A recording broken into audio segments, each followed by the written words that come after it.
Salut à tous, on se retrouve aujourd'hui pour parler du FC Barcelone en ce mardi 18 novembre et on commence tout d'abord avec la trêve internationale parce que hier soir, quelques joueurs du FC Barcelone ont joué et tout d'abord les Pays-Bas de Frenkie de Jong. Donc les Pays-Bas jouent contre la Lituanie, donc s'il y avait victoire, il y avait qualification pour la Coupe du Monde et il y a eu victoire bien sûr pour les Néerlandais et du coup ça y est, ticket bien sûr pour Frenkie de Jong et sa sélection pour jouer la future Coupe du Monde l'année prochaine.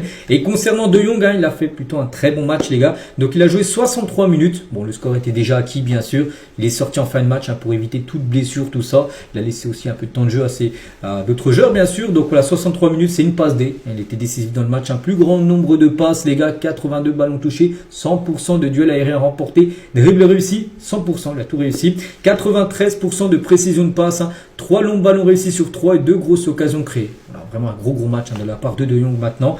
Fin de trêve pour lui, il aura joué les deux matchs, maintenant retour à Barcelone pour préparer bien sûr le match samedi après-midi. Concernant la Pologne, qui est dans le même groupe, bien sûr que les Pays-Bas, il y avait eu un Pologne-Pays-Bas il y a quelques jours, il y a eu un partout. Donc la Pologne s'est imposée 3-2 contre l'équipe de Malte.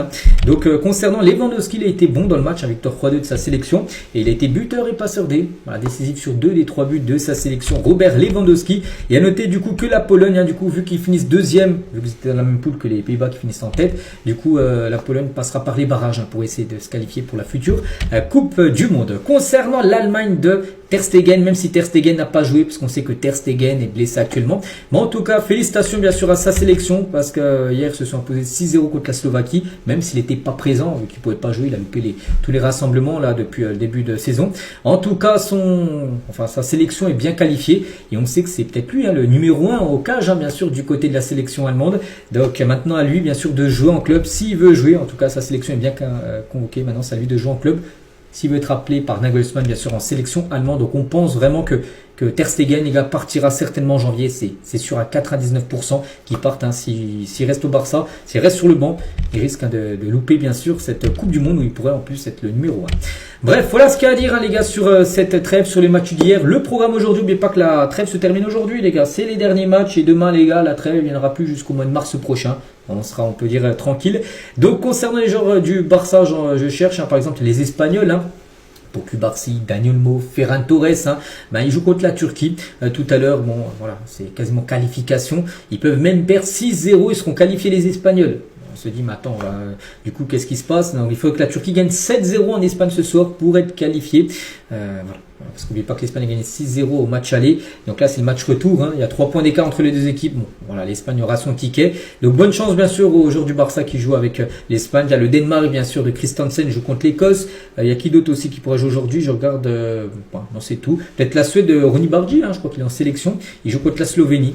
Alors, on parlera bien sûr des performances des joueurs du Barça qui jouent aujourd'hui. On continue, on va parler cette fois-ci de reprise de l'entraînement. C'est aujourd'hui, reprise de l'entraînement, les gars. Et à noter qu'hier, les gars, c'était un jour off, malgré la journée de repos, les gars. Et bien, les joueurs qui sont venus s'entraîner, Juan Garcia, Gavi, Marc Bernal, Chesney, Ter Stegen, tous ces joueurs-là étaient présents hier lundi à l'entraînement. Malgré c'est un jour off, reprise de l'entraînement aujourd'hui officiellement, bien sûr, pour préparer, comme je dis, cette rencontre contre l'équipe, de l'Athletic Club Bilbao. Ça sera le 22 et le 18, c'est bien sûr dans 4 jours. Donc voilà, c'est reparti le rythme des matchs du FC Barcelone, vu que la trêve se termine dans quelques heures. Donc Bilbao, Chelsea, les gars, le 25, 25 les gars, c'est dans 7 jours. Et dans 7 jours, c'est quand? C'est mardi prochain. Dans une semaine, jour pour jour, déplacement à Chelsea pour un match de Ligue des Champions. Et le 29, les gars, ça sera l'Aves. Voilà, les 3 rencontres pour le FC Barcelone dès la reprise des matchs. Et concernant le match contre Bilbao, hier, j'avais dit, hier, on allait savoir oui ou non si le Barça allait revenir du côté du Camp Nou parce qu'il y a une décision de la mairie. Et ça y est, les gars, c'est officiel. On peut dire enfin parce qu'on a enfin une date. On a souvent attendu, les gars. Des fois, ça a été repoussé, mais là, on a vraiment l'impression que c'est bon. Donc, le Barça est de retour au Camp Nou. Donc, le match contre Bilbao, prévu dans 4 jours, le 22. Le Barça jouera bien du côté de ce stade mythique, le Spotify Camp Nou. Donc voilà, allez, ça fait les unes même des journaux espagnols. Le journal Sport aujourd'hui, ça parle de ça. Tout le monde au Camp Nou pour le retour, bien sûr, de l'équipe. Il y a déjà eu un entraînement, souvenez-vous, il y a 2 semaines à peu près, qui avait été effectué avec du public, un entraînement là, je vous parle, mais là c'est un match officiel, un match de Liga.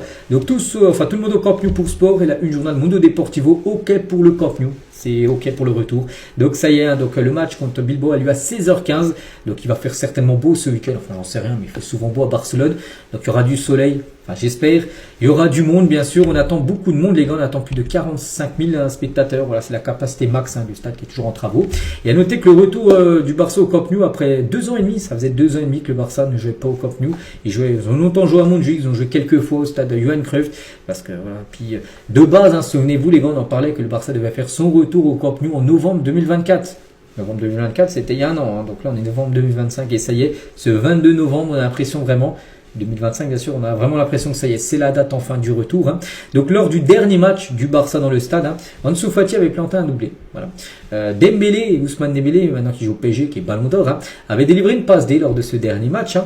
Gavi avait été buteur et passeur D. Jordi Alba et Busquets avaient fait leur adieu sous une immense ovation parce que c'était le dernier match à domicile, parce qu'on savait que le Barça allait jouer à Montjuïc parce qu'il y a des travaux dans le stade. Donc voilà, tout ce qui s'était passé lors du dernier match au Camp Nou, le Barça s'était bien sûr imposé.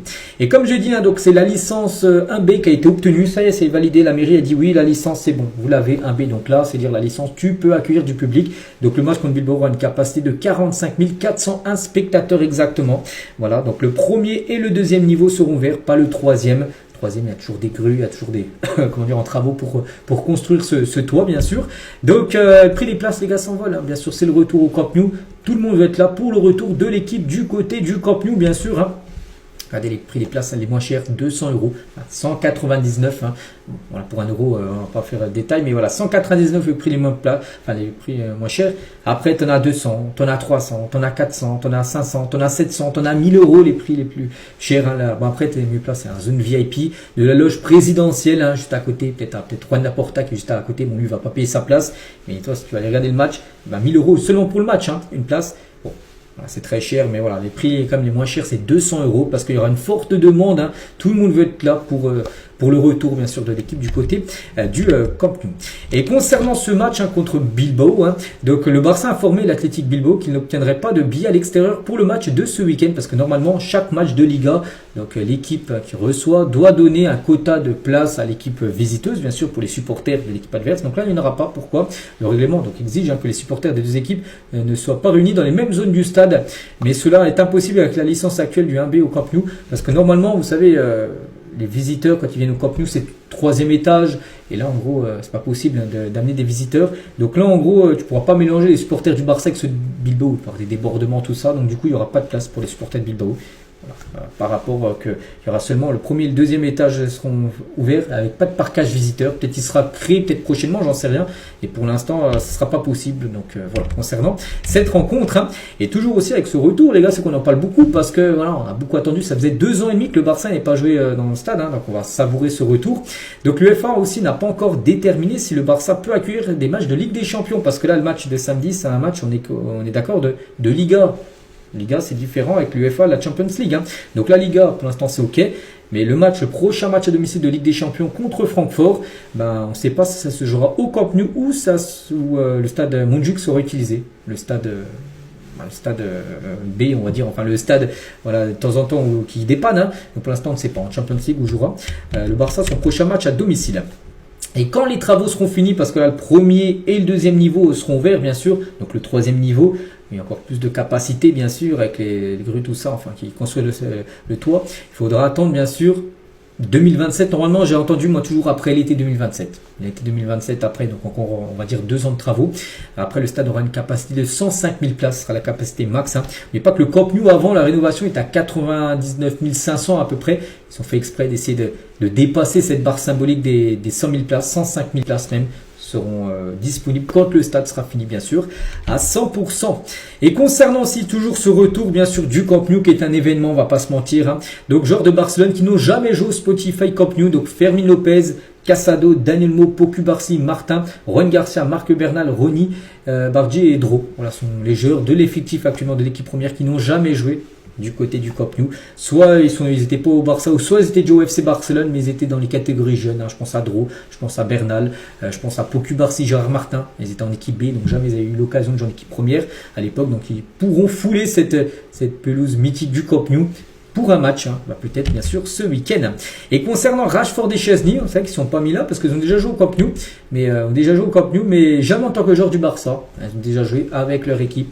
Donc par exemple Manchester United de Rashford a déjà joué au Camp Nou lors d'un match de Champions League, et Chesney peut-être avec, je sais pas, peut-être avec la Juventus, c'était venu un coup jouer au Camp Nou face au FC Barcelone. Donc voilà, concernant ces deux. Et concernant Lamine Yamal, lui qui a déjà joué dans le passé, Lamine qui était tout jeune, il n'avait pas encore de coloration de cheveux blonds, il était tout jeune, il avait 2 ans et demi de moins, bon là il a 18 ans, il est toujours jeune, mais il est encore plus jeune. Avant il a 15 ans et demi, c'est ses grands débuts, donc il a joué bien sûr du côté du Camp Nou, et Moudjik a été le début, il a mis sur son compte Instagram le Camp Nou, l'endroit où l'histoire sera écrite. Voilà ce qu'il a pu mettre par rapport à ce retour bien sûr du côté du Camp Nou. Voilà cette longue page Camp Nou, ça y est les gars, maintenant c'est officiel.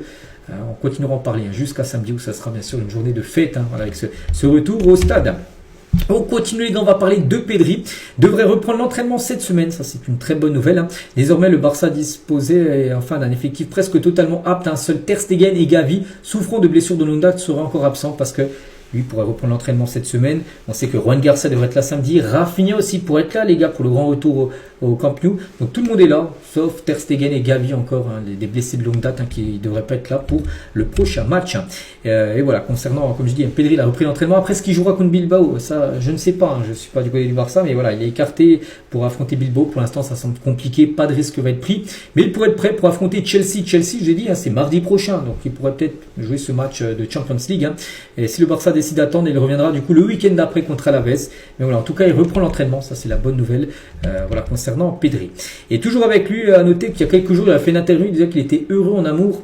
On connaît ça y est sa copine, parce que voilà, les médias espagnols ont cherché qui était la copine de Pedri, et c'est elle les gars, Alejandra Dorta. Donc voilà, on souhaite bonne continuation au couple bien sûr, Pedri. Voilà ce qu'à dire, on finit avec elle aujourd'hui. Donc j'espère que ça vous a plu aujourd'hui, donc nous on se retrouve quand demain bien sûr mercredi, voilà, donc moi je vous laisse, je vous souhaite une très bonne journée et à demain.